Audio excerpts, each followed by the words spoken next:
Señoras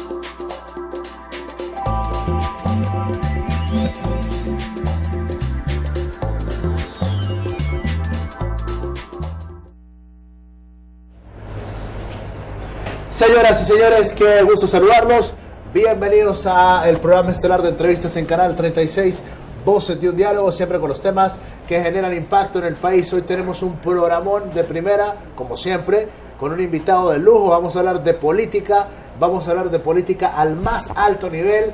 Eso de andar trayendo debates, de andar trayendo uno de acá y otro de acá para que se maten como perros, en mi criterio periodístico no funciona, no sirve. Y yo, que soy candidato a diputado, tampoco es que tengo que irme a sacar la madre a uno ni al otro para decir que soy mejor. No. Ojo, cuidado con el audio, Orly. Concentrémonos, porque hoy tenemos un programón y yo les pido su especial atención.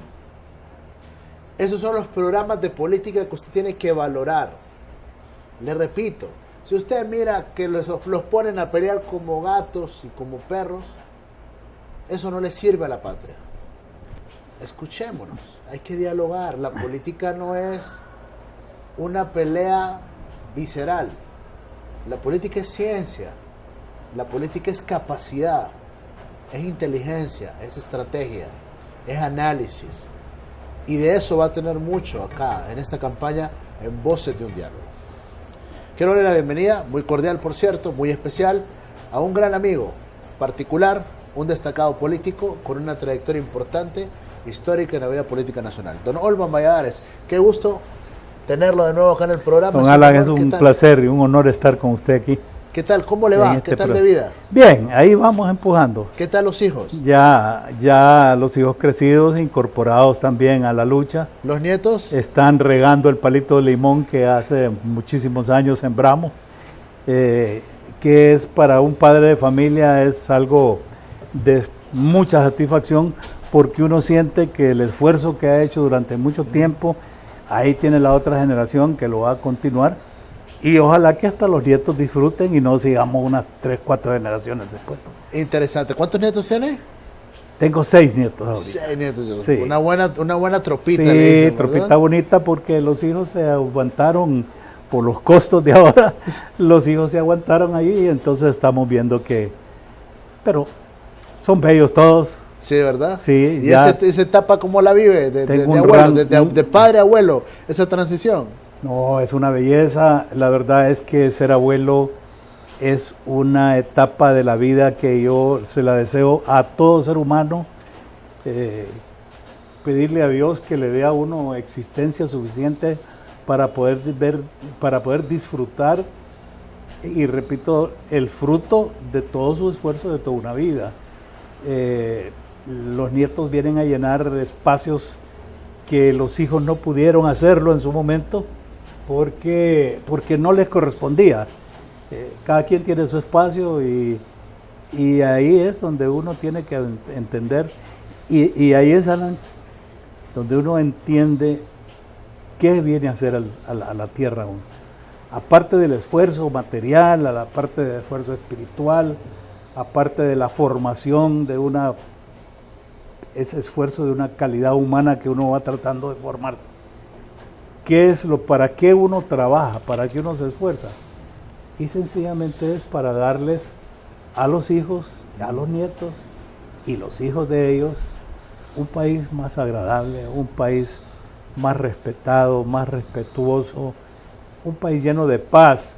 Ese país fantasía que nos ha creado el Papa Francisco y que lo ha reforzado más en su viaje a Colombia, donde a los colombianos, después de más de medio siglo de lucha, más de 200,000 personas muertas, imagínense usted, uno dice, ¿qué ganó Colombia con 200,000 personas muertas? ¿Qué ganó? ¿En qué se estancó? Y aquí es donde uno se pregunta, ¿qué es lo que entonces deben hacer los liderazgos?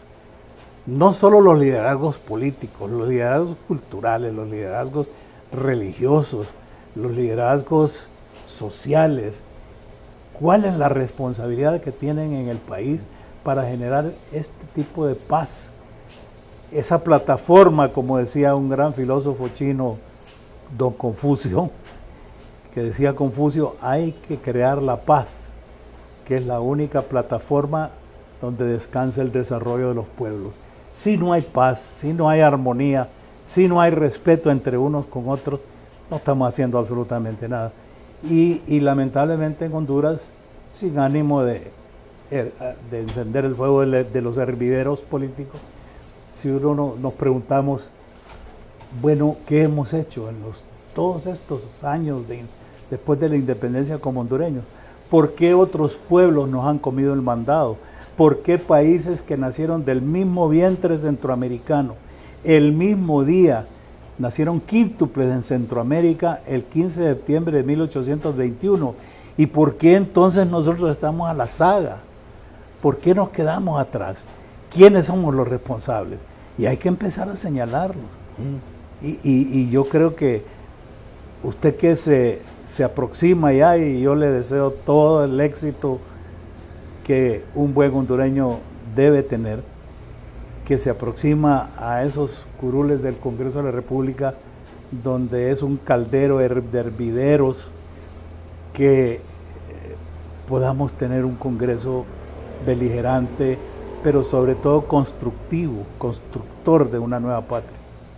Y cuéntame una cosa, usted en una etapa ya de una persona realizada, cumpliendo con la meta y la misión de preparar a sus hijos y pues llevarlos a enfrentar la vida como corresponde, con nietos, con una familia feliz.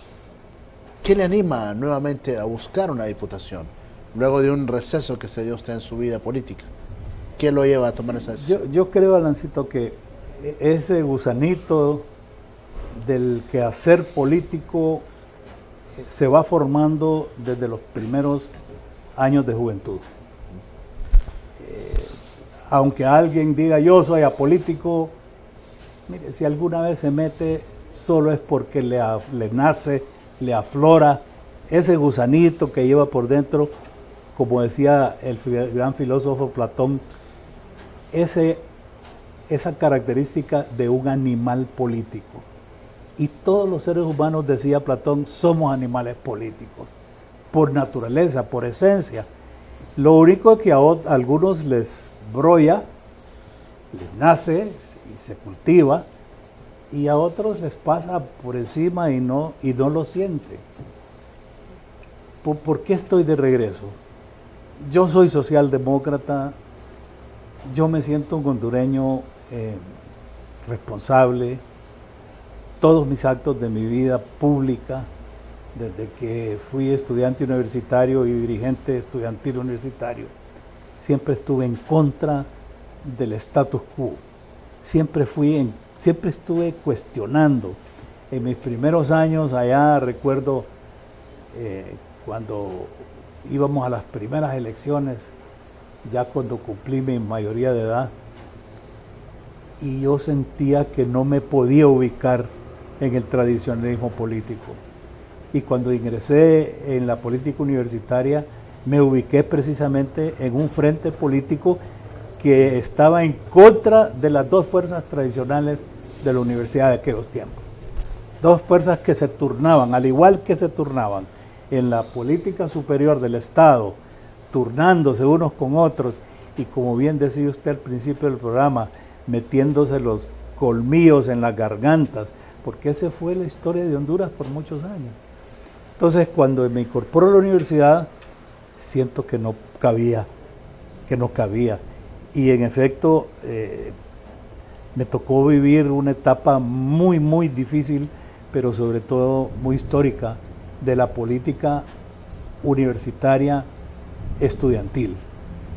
Yo recuerdo que en el año 69, creo que es, si no me falla la memoria, llegamos al punto de dar un golpe de Estado en la universidad, en los frentes estudiantiles. Convocamos a una asamblea constituyente, redactamos los estatutos que hoy todavía deberían estar privando en los frentes estudiantiles, que ya lamentablemente por su propia inercia casi están desaparecidos de la universidad, porque está surgiendo otra forma de la representación estudiantil, otra forma que la vamos a estar viendo dentro de muy pocos años, más académica, más responsable de los intereses de los estudiantes, ya no el enfrentamiento grosero que estamos viendo en este momento, sin sentido, sino que vamos a ver una participación estudiantil de muy alto nivel, de muy alta calidad académica, y esos van a ser los estudiantes que nos van a prestigiar como Honduras. Interesante. Ahora, usted toma la decisión de postularse, nos cuenta ya a grosso modo las motivaciones, pero usted se encuentra con un escenario inédito, particularmente de un instituto político que ha mantenido un perfil, que ha mantenido una doctrina, que ha mantenido principios y que ha mantenido una tradición de pulcritud en el tema de la política, con figuras de primera en su historia política. Pero usted se encuentra en un escenario con que ese partido, el Pino Socialdemócrata, va a una alianza.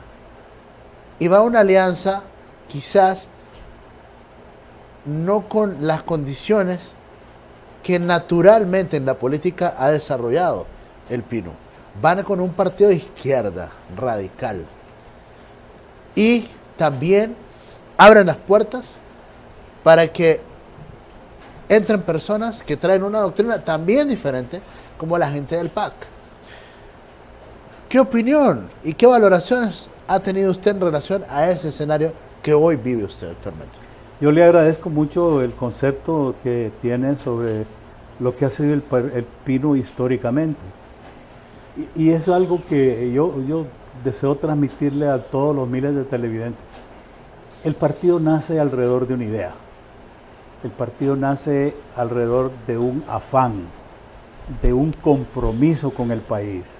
Nace en un momento histórico en que la guerra con nuestro hermano país vecino de El Salvador nos desnuda y nos hace ver la cantidad de insuficiencias que teníamos para enfrentar un conflicto tan dramático como fue la guerra con El Salvador. Una guerra sin sentido, una guerra que al final lo que hizo fue exacerbar los ánimos, donde se jugaron intereses políticos, económicos y financieros que los pueblos nunca lo entendieron, ni nunca lo van a entender, porque son esas cosas que están debajo de los tapetes, que solo las conocen esas fuerzas malignas que están detrás de estos acontecimientos. Ahí nace el Partido de Innovación y Unidad. ¿Y por qué nace el Partido de Innovación y Unidad? Porque cuando nos desnudamos como país, cuando nos damos cuenta de la corrupción que nos tenía en las posiciones de debilidad, mire, una debilidad como la que tuvimos, lamentablemente referirnos al periodo después del 2009, donde también surge el descubrimiento de tantas cosas que hoy nos están llenando de vergüenza en el mundo, la corrupción particularmente. Entonces, en el año 69 nos damos cuenta que como país los liderazgos nos habían destrozado y que solo la providencia divina nos salvó, porque de ahí el mundo estaba en contra nuestro. Yo recuerdo los comentarios de los analistas políticos internacionales en que no nos daban un ápice de comentarios favorables. Recuerdo a don Andrés Oppenheimer, ese gran comentarista de la CNN, cuando nos despedazaba en el año 69. Y ahí nace el Pino alrededor, no alrededor de un hombre. Fíjense que ese es el problema que hemos tenido en el país. No nace alrededor de una figura política. Claro, hay un hombre inspirador, que fue el doctor Miguel Andoni Fernández, una figura transparente, una figura patriota, una figura entregada al país, una figura que abandona sus empresas grandes, poderosas, y se recorre los 298 municipios del país a pie, en mula, en lancha, caminando, y lo menos que hizo fue avioneta o helicóptero, como se hace la política de los pudientes de ahora. Entonces nace el Pino, lucha contra el tradicionalismo, no le permiten entrar, y no es sino hasta finales, 10 años después, que la autoridad competente lo reconoce Y ahí empieza el ejercicio del Pinu con una fe en la democracia y una fe en el respeto al país. Y su participación en la Asamblea Constituyente fue vital. ¿Por qué defendemos nosotros el no continuismo? ¿Por qué estamos en contra de la violación de los pétreos? Y pétreo viene de piedra. Y recuerde usted que las reglas más grandes de la historia de la humanidad las escribió el Todopoderoso en piedra cuando le dio a Moisés los 10 mandamientos y le dijo: estos son tus 10 mandamientos. No le dio más leyes, solo le dio 10 mandamientos. Y esos 10 mandamientos no han sido ni distorsionados, ni tergiversados, ni declarados inaplicables, no. Entonces, en el año 80-82, el Pinu es el que, previendo que algún día iba a continuar ocurriendo lo que ocurría antes, esa ambición por perpetuarse en el poder, ese deseo de continuar disfrutando de las mieles que da el poder en el Estado, el Pinu fincó su lanza y dijo: no más de 4 años. Y no puede haber continuismo ni puede haber reelección. Y todo el mundo lo aceptó. Y por 30 y pico de años lo aceptamos. Hubo allá en los albores de esta democracia electoral, y la quiero llamar así, la democracia electoral, porque la democracia no solo es el voto en las urnas, la democracia es el disfrute de una sociedad equitativa y justa para toda la gente. Si no hay democracia económica, si no hay democracia social, jamás podrá haber solo democracia política. Entonces, eso es lo que motiva. Y mire usted cómo el Partido de Innovación y Unidad ha sido el único partido que ha tenido una constante renovación de cuadros. Su gente, con excepción de este que les estoy hablando, que entró jovencito al partido, que esperé, como decía el presidente Figueres en Costa Rica, que aprendimos a hacer fila. Porque yo una vez le pregunté al presidente Pepe Figueres: presidente, ¿cómo hizo usted para lograr que los costarricenses no se atropellaran unos con otros y se metieran los colmillos? Y dice: ¿sabe qué, Valladares? Me decía: es que aprendimos a hacer fila india. Y en 2 oportunidades que alguien se le salió de la fila, fracasaron como gobernantes. Entonces, es largo el cuento, pero ¿por qué regreso? Porque yo creo que estamos viviendo un periodo crítico para el país, sumamente peligroso. Se ha distorsionado el espíritu del legislador, se ha manoseado las leyes y se ha abusado, pero como abusan los violadores, esos que van a meter presos ahorita, que aparecen en los diarios todos los días, 3, 4, que fulano tal se viola las hijas. Bueno, desde el punto de vista político y patriótico, es lo mismo que ha acontecido en este momento.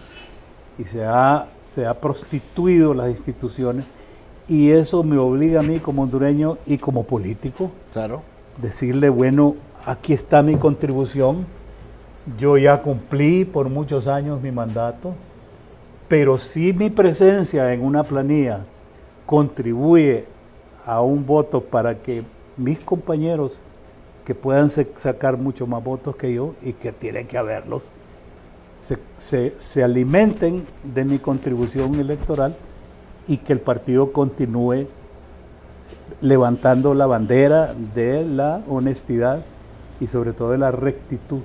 Ok, pero usted llega le planteo la pregunta, que usted llega en un momento histórico, inédito, llega en el marco de una alianza, que su partido, que reitero, ha tenido un comportamiento particular, pues va a tener que entrar a ese juego político, si usted quiere. Y ¿Cómo lo toma usted? Mire, yo voy a ser honesto, transparente esta noche, porque mi propósito es contribuir a crear una conciencia. ¿Cuál es el peligro más grande que se cierne sobre el país en este momento, desde el punto de vista político? Sí. Es el continuismo. es la violación del espíritu del legislador y de la voluntad de todo un pueblo hondureño que todavía hoy demuestra en las encuestas correctas y transparentes su oposición a que aquí se rompan los pétreos y se produzca un continuismo de las autoridades. Y yo voy a ser bien claro, Alan, en este momento. Mire, yo no tengo nada en contra del presidente Juan Orlando Hernández. Fue mi compañero en el Congreso, aprendí a apreciar su capacidad de trabajo, su tenacidad. Trabajamos juntos en muchas comisiones en las redacciones de leyes. Posiblemente la medalla de oro que podemos lucir simbólicamente con él es haber creado la nueva ley orgánica de la universidad y otras tantas por ahí que están pasando.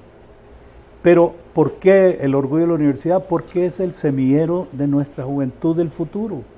Ahí vamos a tener los nuevos profesionales hondureños que deben formarse de una manera diferente.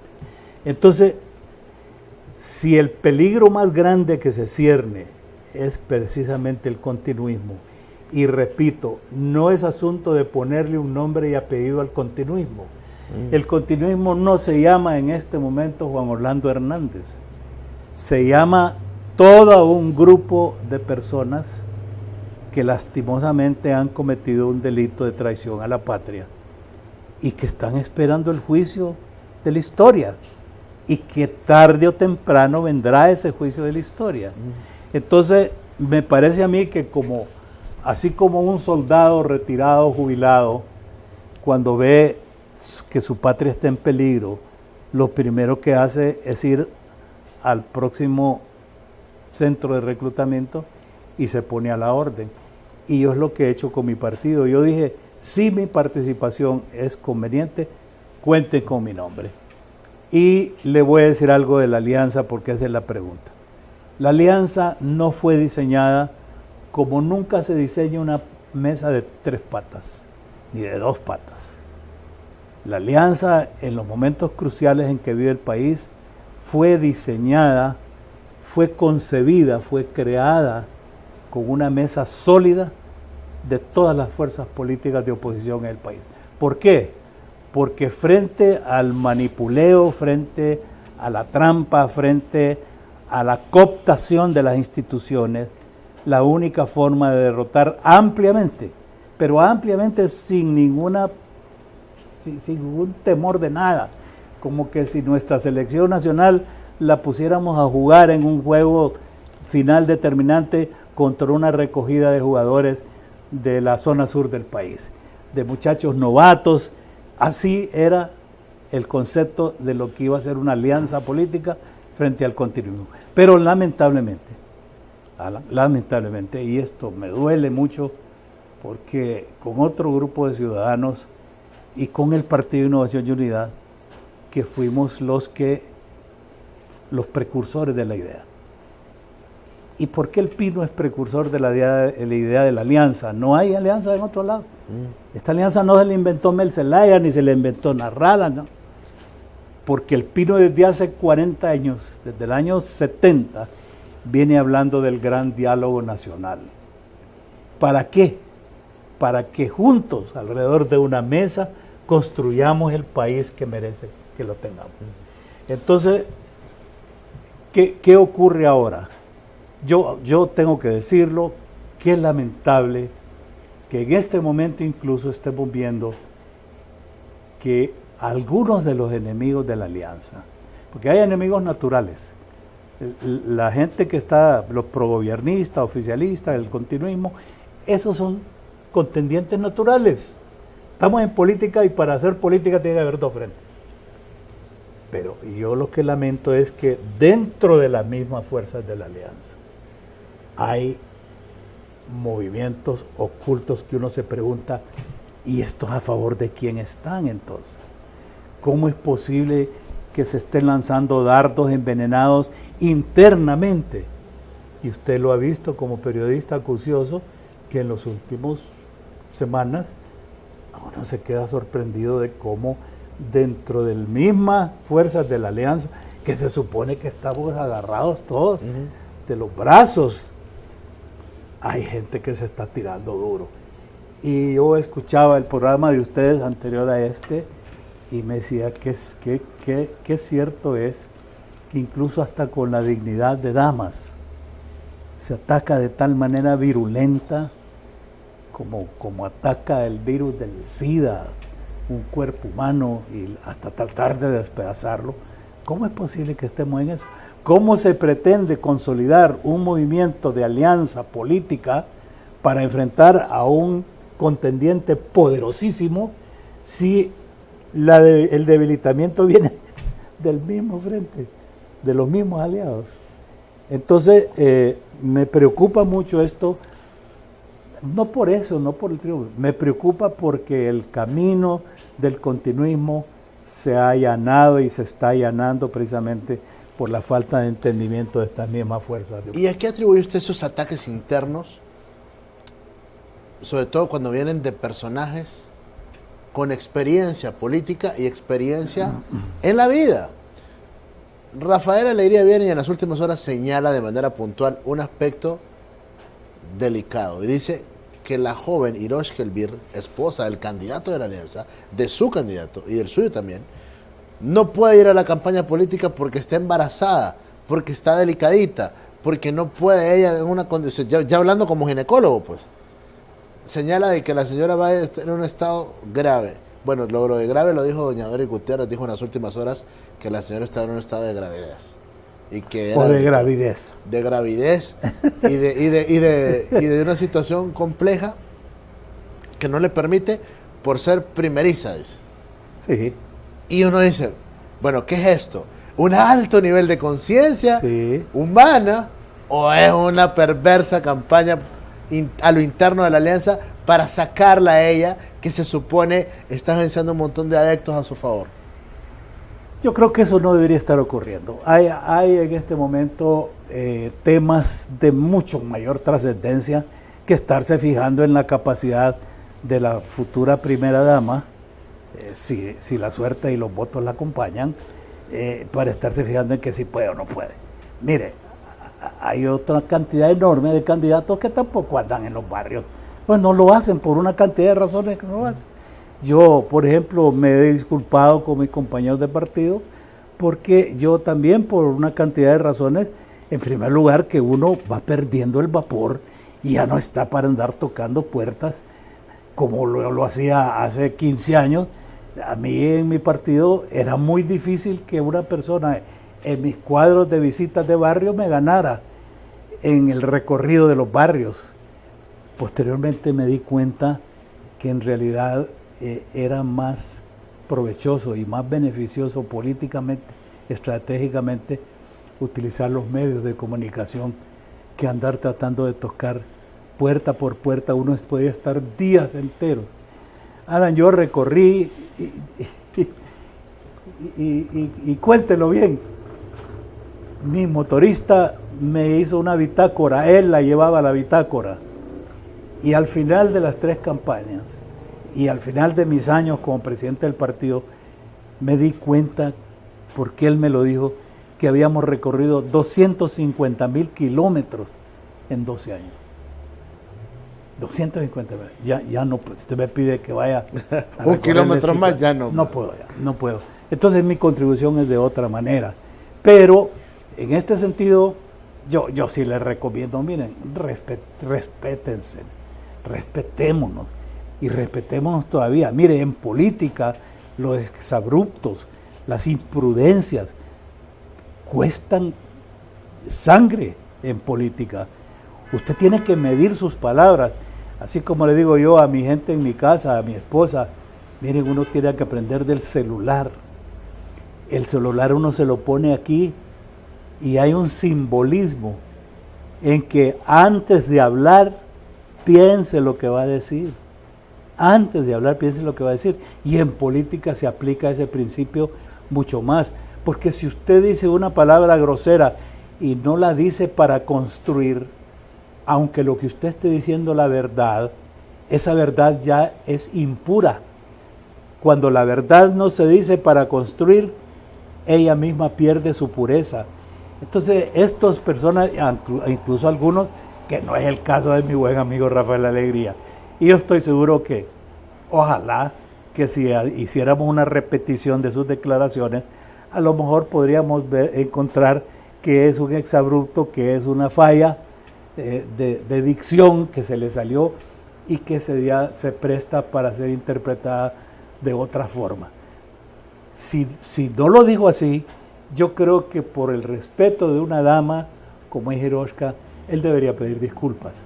Pero ojalá que yo esté en lo correcto y no lo haya dicho con el afán de lastimarla. Y estoy muy seguro que aunque se le han achacado a doña Lourdes Gutiérrez, persona de mi más alto calibre de admiración, de cariño, yo fui uno de los que lo enganché a doña Doris cuando la tenía al lado en el Congreso.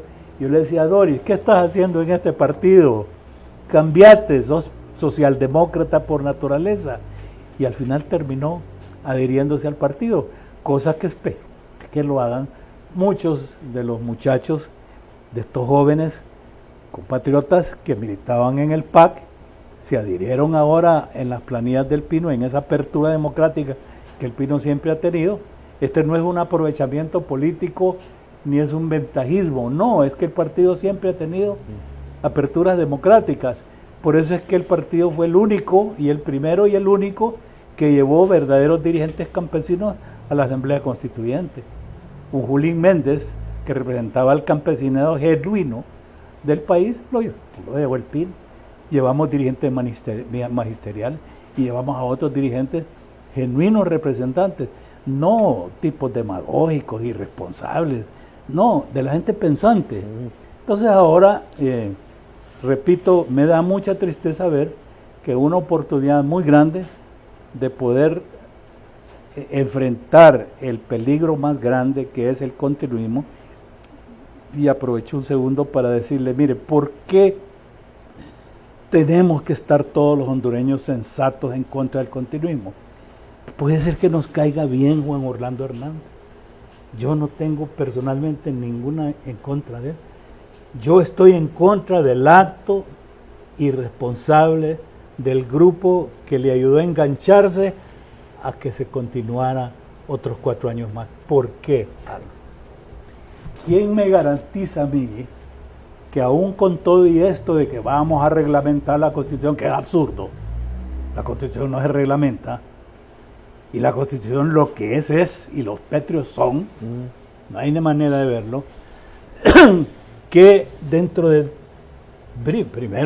4 años que Juan Orlando, los buitres de la política, los vampiros de la política, lo vuelvan a enganchar y le digan: mire, es que el Partido Nacional, fíjese que después de 8 años, 12 años, fíjese que todavía no encontramos al sustituto ideal, usted tiene que ser el hombre otros 4.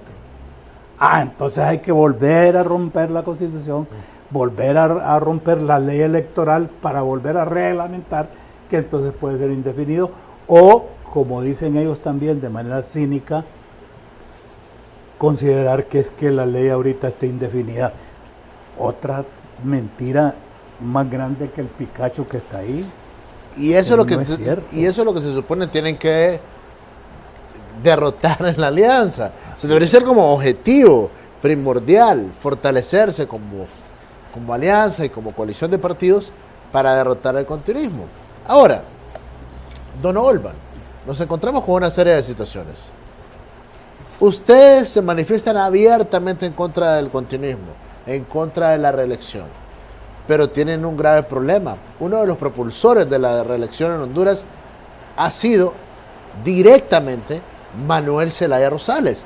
¿Por qué? Lo recordamos claramente. Nadie estaba hablando de reelección cuando él aparece con una papeleta y descaradamente dice: dicen por ahí que Juan Orlando Hernández se quiere postular para la reelección. Yo le voy a preguntar a mi base en Libre que si Juan Orlando se lanza por casualidad, yo estoy listo, si soy yo quien debería de responderle en un proceso electoral. Desde ahí hasta hoy se fue viento en popa la reelección presidencial. Y desde ahí, lamentablemente, lo tengo que decir, como ciudadano y como respetuoso de la ley, desde ahí ya se estaba cometiendo un delito. Porque se estaba de manera subliminal, si usted quiere usar una palabra, de manera indirecta, de manera velada, disfrazada, se estaba propugnando por un continuo. Desde ahí ya el presidente Zelaya, pero lamentablemente, y esta es mi opinión, y no lo digo peyorativamente, no es con el ánimo ni de insultar ni de disminuir, pero nosotros tenemos que entender los políticos cuándo llega nuestro momento y cuándo se va nuestro momento.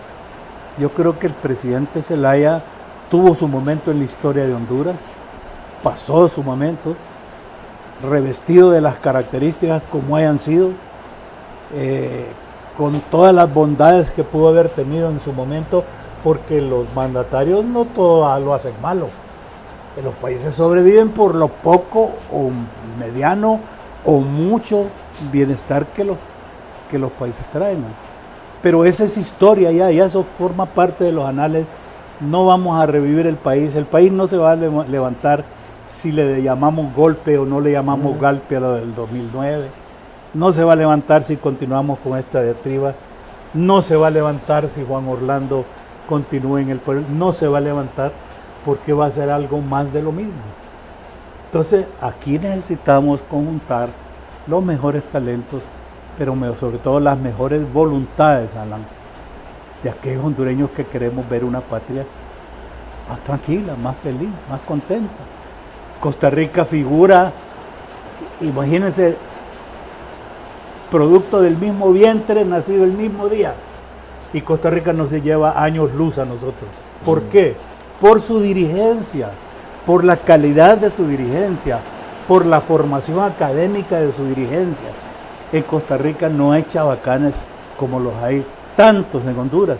Y no quiero decir que todos los hondureños somos chabacanes. Claro. Habemos gente buena en todos lados. Entonces, mientras ustedes mantienen una posición, un discurso en contra del continuismo, bueno, pero el coordinador general de la alianza que usted integra, creo que coincidimos en que es uno de los principales propulsores de ese continuismo y de la reelección presidencial. Ha venido avalando una serie de situaciones que hoy nos tienen a las puertas de que se concrete esta reelección presidencial. Sí. Entonces, ¿qué discurso tiene que crear el pueblo hondureño? ¿El de ustedes que están en contra de la reelección o el de Zelaya, que es el coordinador de la alianza que ustedes integran y que ha estado colaborando, que hasta el propio presidente Hernández lo reveló hace algunas horas, lo reveló, y un presidente, usted lo sabe mejor que yo, no se la puede jugar en una declaración pública a mentir? Sí. Él reveló que Zelaya le ha dicho: quiero reelección y quiero que sea indefinida. Alan, por eso es que en algún momento tocamos el tema de la prudencia en las declaraciones políticas. Una persona como el expresidente Zelaya tiene que tener muchísimo cuidado con lo que expresa. ¿Y por qué? Porque lo que diga se presta a buenas interpretaciones o a malas interpretaciones. Y lo que un político debe evitar a toda costa es que el pueblo lo malinterprete. Y sobre todo que sus opositores, que tienen acceso a medios, que tienen acceso a recursos, que tienen acceso a una opinión pública formar, eso es lo que usted tiene que evitar, darles municiones para que no lo fusilen. Pero lamentablemente nosotros, nuestras dirigencias han pecado de eso precisamente. ¿Sabe por qué? Porque la democracia no se ha perfilado en su totalidad, en toda su magnitud, cuando uno dice que las dirigencias tienen que respetar la voluntad de los pueblos. No hay gobierno, no hay conducción de ninguna sociedad que si respeta al pueblo y le respeta la voluntad, y la debe respetar con sus actos, la debe respetar con sus dichos, la debe respetar con su pensamiento. Ojalá que el presidente Zelaya, a 70 días de las elecciones, medite bien sobre sus declaraciones públicas, y que en este momento en que la alianza misma podría estar en una cuerda floja, precisamente por estas corrientes y contracorrientes que el mismo oficialismo ha estimulado, y que algunos voceros de la misma alianza por egoísmo. Mire usted, a mí me preocupa enormemente que muchos compañeros de la alianza no han entendido la estructura misma de la alianza. Ha habido un pleito de perros terrible y unas demandas en que ciertos candidatos a diputaciones en ciertos departamentos y ciertas alcaldías deben una obediencia absoluta al mandato de una conformación como la alianza. Se olvidan que la alianza es un arreglo, un convenio político a nivel presidencial y que a nivel de las diputaciones usted mismo, usted está en toda la libertad absoluta de desarrollar su propia campaña con su propio esfuerzo y anunciarse usted. Usted no tiene que estar pidiéndole permiso a nadie que si está de acuerdo con lo que va a decir o va a decir. Usted tiene que utilizar su criterio como miembro de una institución política y actuar de conformidad para no perjudicar a la institución política, pero usted defenderse como puede. Y aquí yo he visto pleitos enormes y yo me quedo pensando, estos muchachos nunca entendieron dónde estaba la alianza y cómo estaba la alianza. Y ahí, por ejemplo, al mismo Salvador Narrala se le demandaba que no podía pedir votos para sus compañeros del PAC que estaban militando por la apertura democrática que dio el Partido Innovación y Unidad, y él estaba pidiendo sus votos, como en otra oportunidad pedirá para los diputados que conforman la otra parte de la alianza, que son los diputados de Libre. Pero lo acribillaron. En un momento dado lo acribillaron a Salvador, si él tenía todo el derecho de decir. Además, los diputados de PAC son miembros de la alianza, hipotéticamente en el conjunto completo, pero son independientes y ellos tienen el derecho de defenderse. Claro, y porque están enfocando la campaña en el respaldo que pueda darle la figura de Salvador Narrala. Correcto. Pero a mí me llama la atención ese elemento que usted destaca, porque se han resentido muchos, los diputados de Libre particularmente, y no sé ustedes cómo lo toman. Por ejemplo, porque hemos visto spots publicitarios que promueven en las redes sociales donde abiertamente los PAC provenientes de este movimiento de Narrala piden el voto para ellos particularmente. Sí. No sé si eso lo ponen de ventaja a usted o ponen de ventaja también a Doris Gutiérrez. No, y fíjense que a mí particularmente, yo que también voy ahí, a mí no me molesta eso. Ellos están haciendo su esfuerzo. Es más, están poniendo su zacatillo para pagar los spots. Entonces, de los que se defiendan. La alianza que la defiendan a nivel presidencial. Ahí los quiero ver con todo. O sea, que los de Libre no se molesten por eso. No, tampoco. Es que el problema es que los de Libre también, a mí se me han quejado mis compañeros del PINU y me han dicho, pero es que los de Libre andan en los barrios solo pidiendo el voto en plancha para los de Libre. Entonces, y están en su derecho, también, porque sí. Su planilla es una planilla independiente. Ellos no tienen por qué estar haciéndole publicidad a nosotros. Yo no espero que un Libre le ande diciendo a su gente, mire, voten por Docolván Valladares porque es bueno o no es bueno, lo que sea. No, hagan su campaña, pero también dejen que los demás hagan su propia campaña. Interesante. Otro tema que genera preocupación entre el pueblo hondureño, el sector empresarial y los diferentes sectores de la sociedad en el país, es que el candidato de la alianza a la cual usted pertenece, todavía hoy, está haciendo una convocatoria por el 30 de septiembre para decidir si participan o no en el proceso electoral. A mí me llama la atención el tema, porque cuando reviso la historia reciente, los hechos recientes, nos encontramos con que, recibieron dinero de la deuda política para ir a internas, recibieron dinero de deuda política para ir a primarias, inscribieron candidatos, se dieron el lujo de emitir millonarias cantidad de papeletas para elegir una candidata y después decirle, no va ella, va a Narrala como candidato de alianza, pero ¿cuántos millones se votaron en esa votación? Y aún así se dan el lujo hoy su candidato Norman de decir que van a pensar si van o no a elecciones el próximo 26 de noviembre. ¿Qué opinión le merece? Irresponsable. Disculpe. Irresponsable. Y yo quiero señalarlo sin ningún ambaje, porque uno de los problemas que hemos tenido en el país es que siempre andamos ocultando las verdades. Yo creo que ni el candidato Narrala, ni nadie a estas alturas del juego político puede poner en duda, en peligro el proceso electoral. Mire, yo escribí un artículo en uno de los diarios donde hablo de la última trinchera. Y yo le llamo la última trinchera la de las urnas.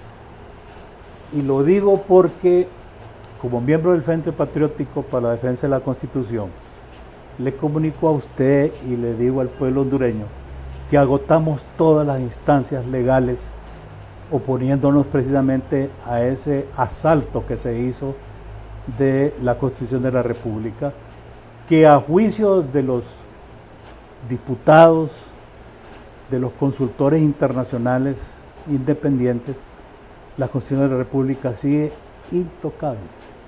No se ha podido cambiar. ¿Por qué? Porque el procedimiento que ella dice que es necesario y vital para hacer su transformación no ha sido empleado todavía. La Constitución de la República, hay una resolución de la Corte Suprema que se le llama cosa juzgada, y ahí lo vamos a hablar de cosa juzgada, hasta dónde llega la tergiversación de todo esto. Entonces la Constitución de la República sigue intacta. Es más, yo le advierto a estas personas que han servido de tontos inútiles, óigame bien lo que estoy hablando, tontos inútiles, de ir en contra de la ley, porque tarde o temprano, como está pasando en Guatemala, como ha pasado ahorita mismo en Ecuador, como ha pasado en Colombia, como está pasando en otros países de la América Latina, donde la ley finalmente vio la luz del sol y se está aplicando con todo rigor contra aquellos empleados públicos que en su euforia del poder, empalagados por las mieles que da el poder, violentaron las leyes. Entonces en Honduras eso sigue pasando. ¿Y por qué, por ejemplo, contradiciendo esa tesis que hay de que todo está avalado, que el pueblo hondureño ha avalado, que las elecciones internas de partidos políticos avalaron la ruptura de la Constitución? No es cierto, no es cierto. Un acto ilegal no avala otro acto ilegal, jamás. Y entonces aquí se está diciendo eso. El presidente de la República, lo oigo decir, es que es cosa juzgada. Cuidadito, presidente, con utilizar esa expresión de cosa juzgada. ¿Por qué, Anancito? Porque en el año 2008, la Corte Suprema, en el mes de abril, la Corte Suprema de Honduras sentenció frente a un amparo, un recurso que le puso la Fiscalía de la República, frente a una petición para favorecer a don Roberto Micheletti Bain. La Corte Suprema sentenció y dijo que los pétreos eran intocables. Corte Suprema. Entonces hay una máxima en derecho que dice, primero en tiempo, primero en derecho. Si la Corte Suprema de Honduras sentenció en el 2008 que los pétreos no podían ser tocados, ¿cómo es posible entonces que se diga que eso es cosa juzgada? Eso es cosa juzgada. ¿Cómo es posible que me digan ahora, no olvídese de eso? Eso pasó en el 2008. No, además después vino el golpe y eso cambió el panorama. Y me digan a mí, no, es que lo que vale es la del 2015.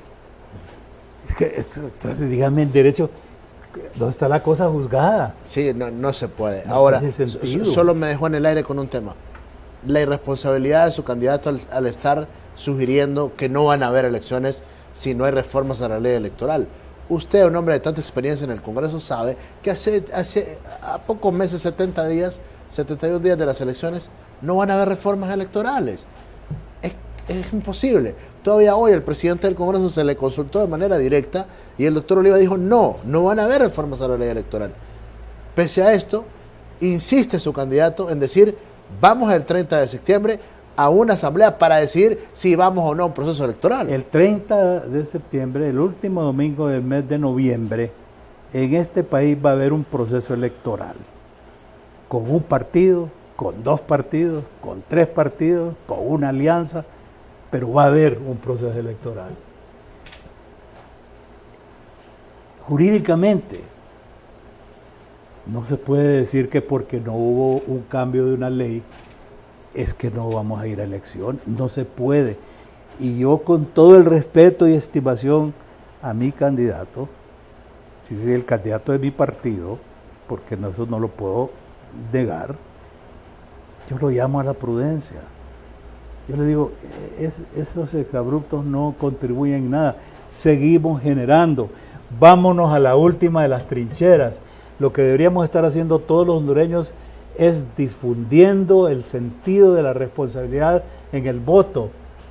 En las urnas demostrémosle a los partidarios del continuismo que el pueblo hondureño está hastiado de que se burlen de él. El pueblo hondureño no puede permitir estas cosas. Claro, alguien me va a decir, estás perdido, Valladares, porque aquí las encuestas dicen que aquí, sí, pero es que es el mismo 40%. El presidente de la República no ha logrado, después de 8 años de gobierno nacionalista, mejorar su caudal de simpatía, no lo han podido hacer. Entonces, ¿qué nos queda el recurso? Frente al otro recurso que seguirá pendiente como la guillotina, que ahí estará colgada para un futuro que ojalá lo pueda ver yo y no tenga que esperar hasta que mis nietos suelten la guillotina para cortar la cabeza de tanto antipatriota que ha habido. Estamos de acuerdo. Cerrando. Hay muchos que estamos inscritos para poder participar en el proceso, pero varios no van a llegar por una u otra razón. Vínculos con el narcotráfico, vínculos con el crimen organizado y señalamientos puntuales por temas que tienen que ver con la corrupción en Honduras. Cachiros ha mencionado de manera directa a miembros de esta alianza. Y todavía hoy su candidato no se ha referido al tema. Habla de los cachurecos y habla de los liberales y habla de todo el mundo. Pero hay personas señaladas dentro de la alianza a la que usted pertenece que están siendo mencionadas de manera directa con sus vínculos con estos sectores cuestionables. ¿Qué opinión le merece el hecho de que haya silencio y de que incluso vemos que uno de los mencionados por los cachiros desayune con su candidato presidencial al día siguiente de haber sido nombrado por los cachiros? Me da tristeza, Alan. Y le voy a decir por qué. Porque esto solo es el reflejo del abuso tradicional, histórico que ha habido de la opinión pública hondureña. Estas actitudes de todos, no del candidato de la alianza, ni del candidato del este o del otro partido, no, de todos, ha habido una pasividad histórica en el pueblo hondureño, una tolerancia que la ha convertido en cómplice. Alguien decía, yo estaba viendo un rotulito y está circulando, el que vota por corruptos no es víctima, es cómplice. Entonces yo me pregunto, en primer lugar a las autoridades, yo no soy juez para decir si estas personas en realidad están señaladas con propiedad, no lo soy. Pero las autoridades, y otra cosa también, mire, en política los actos tienen que medirse. ¿Y qué tal las dirigencias de los partidos políticos que llevan a esas figuras? ¿Cómo se atreven a ir en contra de la corriente y decir, esta persona va por mis pistolas? A mí no me importa que fulano tal lo mencione, que el juez en Nueva York haya dicho que está vinculado, que el otro, los cachiros hayan dicho que no me importa, va porque va. Esa es una expresión que se ha venido utilizando en los últimos 8 años en Honduras. Esto va porque va. Lo he escuchado de los jerarcas del Congreso, del presidente de la República. Don Pepe Lobo la usó una cantidad de veces. Don Mel Zelaya también en algún momento. Las cosas iban porque iban. Eso no es así. Mel Zelaya, y vámonos al ejemplo directo, porque es el testimonio de los cachiros, no es mi testimonio. No soy yo quien lo señala, son los cachiros en un testimonio, en un caso que no era de ellos, era el caso del señor Fabio Lobo. Señalan de manera directa al hermano del presidente Zelaya, al señor Carlos Zelaya, y él sigue figurando como primer diputado por el departamento de Olancho. En esa línea de pensamiento que usted nos plantea, entonces, ¿cómo es que la dirigencia, a sabiendas de este señalamiento bastante delicado, lo mantienen en ese cargo figurando en Olancho? Y le repito esta figura. Sí. Nadie puede convertirse en juez y Por condenar supuesto. ya a don Carlos. Por supuesto. Pues, no se puede. Tiene que ser una autoridad. Pero vamos, como estamos hablando políticamente, Yo tengo que analizar como dirigente de mi partido hasta dónde me perjudica o al contrario me beneficia esta figuración de una persona que está cuestionada. No necesariamente porque sea hermano del expresidente Zelaya. Cualquiera X, don Federico Perdomo, por decir un nombre, ¿me perjudica o me beneficia? Pero políticamente tengo que tomar una decisión. Y si la decisión es equivocada, tengo que cargar con las consecuencias. Y las consecuencias son precisamente el voto en las urnas, porque el pueblo hondureño ya no es tonto. ¿Usted cree que en los lugares de Olancho, de Colón, donde el narcotráfico ha perjudicado tanto, aunque algunos dicen que fue beneficioso, porque con la estrategia del narcotráfico, aquello de los subsidios y el apoyo popular para tener una especie de anillo de protección que se la daba el pueblo mismo, pero por la dádiva, entonces tenemos que preguntarnos eso, hasta dónde es posible que tengamos que sostener una persona. Cuando hablábamos de la alianza originalmente, yo le decía de las 4 patas, y cuando se hablaba del potencial candidato, habíamos personas, por ejemplo en el Frente Patriótico, que le digo yo que fue de los precursores, y el mismo Pino, que decía, aquí hay que deponer los intereses, aquí hay que deponer las ambiciones o los deseos vehementes de llegar a figurar como presidente de la República. La táctica inteligente es hacer sondeos de opinión pública y escoger al candidato que menos anticuerpos tenga, fíjese bien, no el de mayor simpatía, el que menos anticuerpos tenga para enfrentarlo entonces al poderoso grupo del continuismo. Pero eso no ocurrió. Cuando usted se fija, en primer lugar, yo soy de la opinión que las alianzas que funcionan son las alianzas que se generan de la base, que recogen el espíritu del pueblo que está contribuyendo. Esas son las que funcionan. Las alianzas que solo se dan en las cúpulas y que no toman en cuenta las opiniones de abajo, y por llamar así, hablando de pirámides, no lo digo despectivamente como la gente que dice, no, que los de abajo. No, es la pirámide poblacional. Y las divergencias obviamente están arriba, en las cúspides, de los triángulos. Pero esas no funcionan.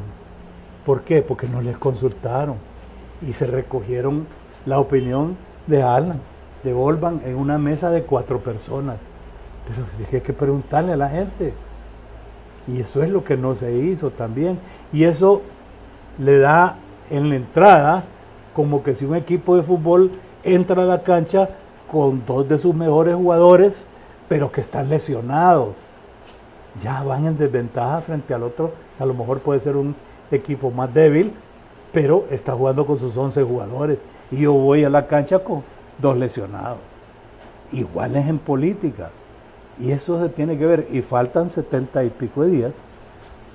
Yo creo que las actitudes de las conducciones, particularmente de la alianza, que es la que está cuesta arriba y que es la que tiene la responsabilidad de enderezar y la responsabilidad de cumplir con el artículo 375 de la Constitución, que dice que todo funcionario o ciudadano tiene la responsabilidad de restituir la Constitución de la República a su estado original cuando ésta haya sido pretendidamente reformarse por la vía contraria a la que la Constitución establece.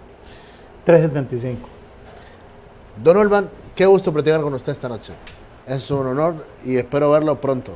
A ver cómo se desarrolla el proceso y espero que le vaya muy bien y que vuelva al Congreso. Es un placer para mí, Alan, y yo tengo que pedir disculpas porque me emociono mucho en este tipo de programas y cuando cojo la guitarra es difícil que la suelte. Aquí es usted el invitado. Es un honor. A la orden. Mucho gusto y de nuevo éxito en su carrera política. Gracias. Un placer. Gracias por estar acá. Vamos a hacer el último esfuerzo. Claro que sí. Don Norman Valladares, soy acá en Voces de un Diálogo. Muchas gracias a todos ustedes que siempre están pendientes del programa. Licenciado Ori Rodríguez al frente de la producción. Ingeniero Anaías está encargado de la coproducción. Señoras y señores, yo soy Alan Fiallos. Los dejo con estos importantes anuncios que no se pueden perder, por favor.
Amado López, García 162.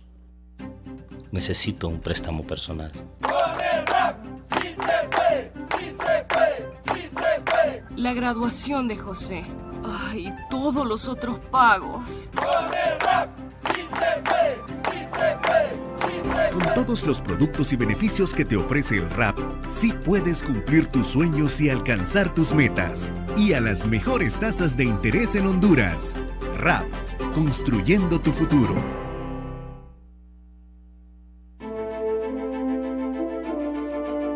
En Historias de Hospital, por más de 10 años, hemos servido al pueblo hondureño. En Historias de Hospital, hemos mostrado la dura realidad que vive nuestra población más necesitada. Y por eso nos mantendremos siempre aquí. Historias de Hospital, con Celín López. Todos los días, Chonusatsu. Cooperativa 15 de septiembre, insignia del cooperativismo en Honduras en el sector de ahorro y crédito, identificada con nuestra gente, ganadora del Premio Internacional Davids 2016 como empresa líder en el rubro por cooperar al crecimiento económico de Honduras. Le ofrecemos una gama de productos y servicios financieros encaminados al desarrollo socioeconómico e independencia de los afiliados, pago de servicios públicos, entre otros, y donde puedes recibir tus remesas desde cualquier parte del mundo. Visítanos en nuestra oficina principal en Comayagüela, Quinta Avenida, Octava y Novena Calle, media cuadra al sur de la Escuela Lempira, o en nuestras filiales Mercado Zonal Belén, San José de Comayagua, Lago de Yojoa, San Pedro Sula y ahora en nuestra nueva filial Midense Soto, área del Food Court. Cooperativa 15 de septiembre, contribuyendo al desarrollo de nuestros afiliados desde 1958.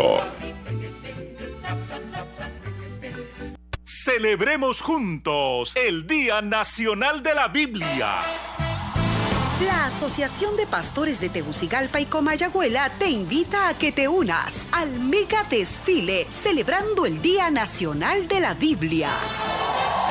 Será este domingo 24 de septiembre. Lugar de salida, Estadio Nacional hacia Boulevard Suyapa, terminando en la Plaza de las Banderas, frente al Polideportivo de la Universidad. Hora de salida, 2 de la tarde. Participa con bandas, carrozas, pelotones, alabanza, danza, mensajes bíblicos y toda la creatividad que Dios nos ha dado para exaltar su nombre. Invitamos a todo el pueblo de Dios, iglesias evangélicas, denominaciones, asociaciones de pastores, redes apostólicas, ministerios, escuelas, colegios, ONGs cristianas y congregación en general. Conmemoremos juntos estos 30 años del decreto 157-87 y los 500 años de la Reforma Protestante. Te invitan la Confraternidad Evangélica de Honduras, la Asociación de Pastores de Tegucigalpa y este medio de comunicación. Celebremos juntos el Día Nacional de la Biblia. En Cooperativa Sagrada Familia queremos saber más de ti. Ven, visítanos y actualiza tus datos y reactiva tus cuentas. Al hacerlo, podrás participar en los sorteos de televisores LED y dinero en efectivo. Sigue disfrutando de nuestros beneficios, productos de crédito y servicio. Yo actualizo mis datos, reactivo mis cuentas y gano con Cooperativa Sagrada Familia. Hazlo tú también. Somos Cooperativa Sagrada Familia, tu familia.